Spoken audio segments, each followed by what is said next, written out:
पंजाब के शहर चकवाल में दो मुल्जिमान क्राइम कंट्रोल डिपार्टमेंट चकवाल के साथ मुबैना मुकाबले में मारे गए, जबकि सीसीडी के एक एहलकार को नाबालिग लड़की के कत्ल और उसके भाई और वालिद को जख्मी करने के इल्ज़ाम में गिरफ्तार कर लिया गया।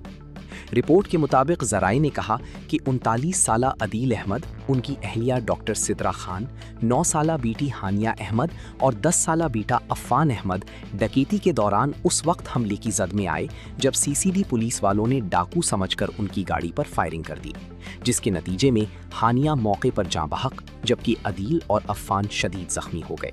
डॉक्टर सिद्रा खान महफूज रहीं। इस दौरान दोनों डाकू अपनी मोटरसाइकिल छोड़कर मौके से फरार हो गए।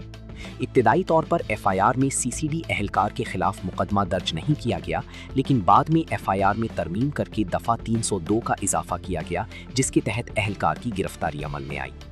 दूसरी जानिब प्रोसिक्यूटर जनरल पंजाब फरहाद अली शाह ने चकवाल फायरिंग केस को हाई प्रोफाइल केस करार दे दिया।